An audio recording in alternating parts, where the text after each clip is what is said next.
नमस्कार,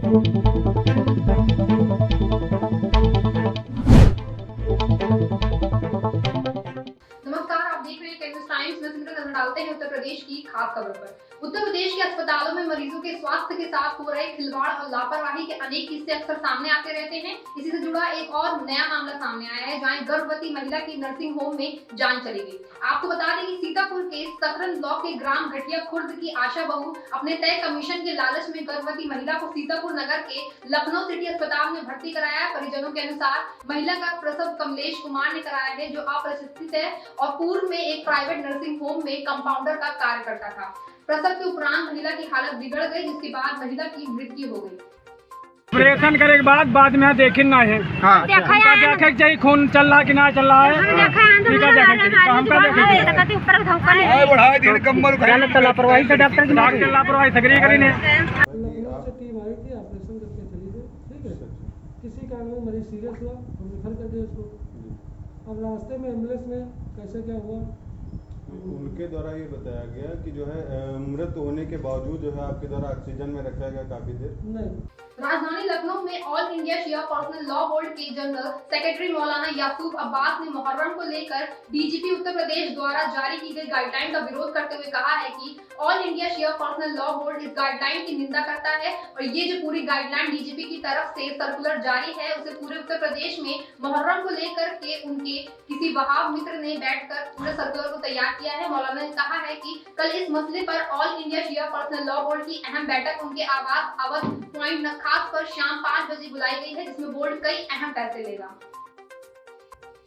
जो डीजीपी उत्तर प्रदेश की गाइडलाइन मुहर्रम को लेकर है, इसको मैंने बगौर पढ़ा। इसकी मैं ऑल इंडिया शिया पर्सनल बोर्ड के ज़रिए से ज़बरदस्त तरीके से मदम्मत करता हूँ, और ख़ाली मदम्मत ही नहीं करता हूँ, बल्कि ये जो पूरी गाइडलाइन जो डीजीपी साहब की तरफ से सर्कुलर जारी हुआ है पूरे उत्तर प्रदेश में मुहर्रम को लेकर, जैसे लगता है कि उनके किसी वहाबी मित्र ने बैठ के इस पूरे सर्कुलर को तैयार किया है। ऑल इंडिया शिया पर्सनल बोर्ड इस पूरी गाइडलाइन का भरपूर तरीके से विरोध करता है। उत्तर प्रदेश के संभल जनपद में पुलिस को बड़ी सफलता मिली है। आपको बता दें कि पुलिस ने 25,000 इनामी बदमाश को मुठभेड़ के दौरान गिरफ्तार किया है। साथ ही बदमाश के पास से एक अवैध शस्त्र, 4 जिंदा कारतूस बरामद किए हैं। थाना संभल कोतवाली के अंतर्गत अभी परसों एक युवक की चाकू मारकर हत्या की गई थी। उसका जो मेन अपराधी था, जो मेन अक्यूज था सलमान, उसके ऊपर मेरी तरफ से 25,000 रुपये का इनाम घोषित किया गया था। उसको आज यहाँ पर जब सूचना मिली तो उसको घेराबंदी की गई, उसको रोकने का प्रयास किया गया तो यहाँ से उतर के भागने लगा और पुलिस की टीम के ऊपर उसके द्वारा फायरिंग की गई। तो उसके जवाबी फायरिंग में उसके पैर में गोली लगी है और उसको अस्पताल भेजा गया है। उसका एक साथी है जिसका नाम पुतला है, वो शायद उसका भाई है, वो अभी फरार है। उसकी कॉम्बिंग की जा रही है, उसकी गिरफ्तारी का प्रयास किया जा रहा है, जल्दी गिरफ्तारी की जाएगी और ऐसे अपराधियों के खिलाफ संभल पुलिस की लगातार कार्रवाई जारी रहेगी। यहाँ से एक चोरी की मोटरसाइकिल और एक असला और साथ में 4 जिंदा कारतूस इसके साथ में बरामद हुए हैं, एक खोखा बरामद हुआ है। इसमें आगे वैधानिक कार्रवाई की जा रही है। उत्तर प्रदेश के फिरोजाबाद जनपद में बहुजन समाज पार्टी द्वारा प्रबुद्ध वर्ग सम्मेलन का आयोजन किया गया। इसके मुख्य अतिथि बसपा के राष्ट्रीय महासचिव सतीश चंद्र मिश्र रहे। इस दौरान उन्होंने कहा कि बहुजन समाज पार्टी की सरकार 2022 में बनने जा रही है। उन्होंने दावा किया कि ब्राह्मण एवं अन्य प्रबुद्ध वर्ग उनके साथ है तथा बहन कुमारी मायावती उन्हें 5वीं बार देश की मुख्यमंत्री बनेगी। हमारी पार्टी स्वयं अकेले चुनाव लड़ेगी और पूर्ण बहुमत की सरकार उत्तर प्रदेश में बनाएगी। गठबंधन करेगी, लेकिन यहाँ की जनता के साथ करेगी, उत्तर प्रदेश की जनता के साथ करेगी, किसी पार्टी के साथ नहीं करेगी। और ये भी तय है कि जितनी बहुमत से हमने 2007 में सरकार बनाई थी, उससे कहीं ज़्यादा बढ़ चढ़ करके और पूर्ण बहुमत की सरकार हम लोग बनाएंगे। और ये जो ब्राह्मणों के बीच में और प्रबुद्ध वर्ग के बीच में जिस तरह का उत्साह दिख रहा है, वो उत्साह देख करके हम लोगों को ये पूर्ण विश्वास हो गया है कि 2022 में जो ये सरकार चल रही है, सरकार उखाड़ के फेंक दी जाएगी और बहुजन समाज पार्टी की सरकार बनेगी।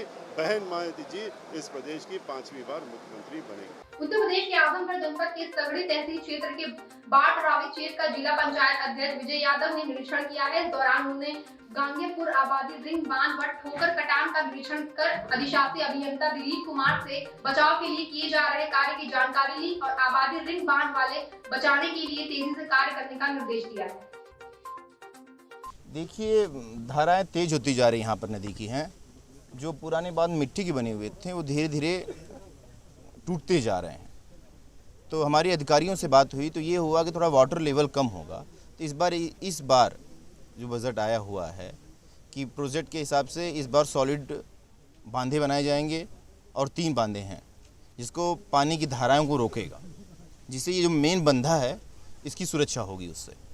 उत्तर प्रदेश के इटावा जनपद के कानपुर विश्वविद्यालय की पर्यावरण की परीक्षा तय समय से पहले कराए जाने से बीए तृतीय वर्ग की परीक्षा छूट जाने से नाराज परीक्षार्थियों ने कॉलेज के बाहर हंगामा किया, जहां पुलिस ने पहुंचकर नाराज छात्र छात्राओं को समझाया। वहीं प्रिंसिपल के द्वारा 15 दिन में दोबारा परीक्षा कराए जाने का आश्वासन मिलने के बाद परीक्षार्थी शांत हुए।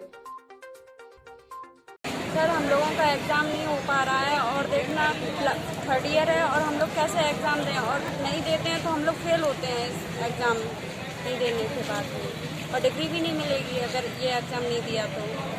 एनवायरमेंटल का पेपर था, 2 तारीख को बोला था कि 1 तारीख को बोला कि 2 बजे पेपर होगा, और लेकिन यहाँ पे आए तो पेपर हो ही नहीं रहा था। मना कर रहे हैं कि पेपर नहीं है, हो चुका है। यूनिवर्सिटी ने शाम की मीटिंग के प्रेस पत्र में शाम की मीटिंग डाल रखी थी, लेकिन बीच में डेट चेंज कर दी उन्होंने और टाइमिंग उसका सुबह और दोपहर कर दिया, जिसके कारण बच्चे जो हैं अपने समय की वजह से उनकी परीक्षा छूट गई। जिन बच्चों के एग्जाम छूट गए उनके लिए अब क्या रजिस्ट्रार साहब से बात हो गई है, परीक्षा प्रभारी से बात हो गई है, परीक्षा नियंत्रक उनसे बात हो गई है। उन्होंने कहा कि 15 दिन के अंदर हम परीक्षा दोबारा करा देंगे। देवों के देव महादेव भगवान शंकर के वैसे तो पूरे देश में हजारों मंदिर है, लेकिन आजमगढ़ का भवननाथ मंदिर एक अलग ही महत्व रखता है। आजमगढ़ शहर से सटे इस भव्य मंदिर का शिवरात्रि पर्व व सावन मास में भक्तों का तांता लगा रहता है। इस मंदिर के बारे में जो दंत कथाएं हैं वो लोगों को न केवल रोमांचित करती हैं बल्कि आस्था के सागर में डूबने को मजबूर करती हैं। ग्रामीणों ने शिवलिंग को तोड़ना चाहा, लेकिन वस्तुतः यथार्थ यह है कि शिवलिंग को कोई भी हिंदू दूध गिर जाने के कारण तोड़ेगा, क्योंकि हमारे यहाँ 650 साल मुसलमानों ने शासन किया और उस शासनकाल में हमारे हिंदुओं के वह 30,000 मंदिर तोड़े गए। उसी अनुक्रम में मंदिर पर शिवलिंग को भी तोड़ने का प्रयास किया गया। तो चूंकि अन्य मंदिरों में मूर्तियाँ होती थी, लोग तोड़ते थे अन्य धर्मों वाले, और शिवलिंग में कोई मूर्ति नहीं होती है, एक बड़ा सा पत्थर होता है जो पूज्यमान होता है, हमारे लिए आस्था का विषय और दूसरे लोगों के लिए कोई विशेष वस्तु नहीं, इसलिए वह तोड़ना चाहे लेकिन अधूरा तोड़े। कहीं कहीं बहुत से शिवलिंग हैं अपने हिसाब से, जैसे दुर्वासा का शिवलिंग वो भी कटा हुआ है, भैरव जी का शिवलिंग वो भी कटा हुआ है, गौरनाथ का शिवलिंग वो भी कटा हुआ है। वो सारे शिवलिंगों को हमारा हिंदू नहीं तोड़ा था। जाहिर है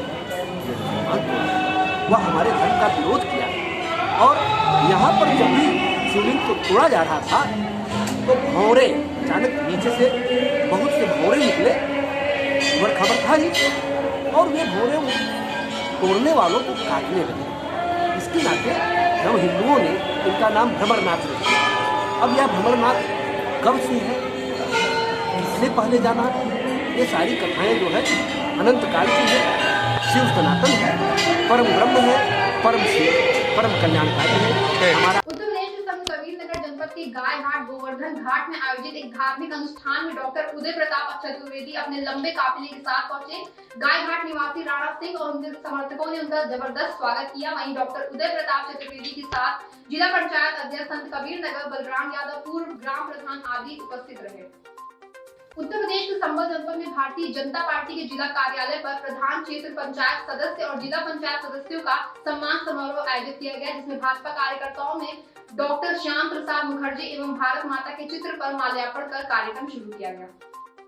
सम्मान के साथ साथ कैसे, किस नीति से, किस आधार पर, किस सिद्धांत पर भारतीय जनता पार्टी से समर्थित सभी ग्राम प्रधान, सभी बीडीसी को काम करना है, उसके बारे में यहाँ जानकारी दी है। उनके प्रशिक्षण का काम भारतीय जनता पार्टी कर रही है। ये बहुत ज़रूरी है जिससे वो ग्रामीण क्षेत्रों में अपना ठीक प्रकार से विकास कर सके। इसके लिए आज ये सम्मान का कार्यक्रम भी था, उनका परिचय का कार्यक्रम भी था, और ठीक प्रकार से जो नए ग्राम प्रधान चुन करके आए हैं वो कैसे अपने गांव का विकास करें, इसकी चिंता करने के लिए ये कार्यक्रम था। बलिया जनपद के रसड़ा तहसील इंदरपुर के कोटेदार की गुंडागर्दी से ग्रामीणवासी परेशान हो चुके हैं। जनता का अंगूठा लगाने के बाद भी राशन नहीं बांटा जा रहा है। वही राशन की मांग करने पर कोटेदार का ये कहना है कि जो करना है कर लो, जिसे बुलाना है बुला लो। एक तरफ सूबे की योगी सरकार और प्रधानमंत्री का कहना है कि कोई भी गरीब भूखा नहीं सोएगा। अब ऐसे में सवाल ये है कि कोटेदार की मनमानी पर कैसे लगाम लगेगी।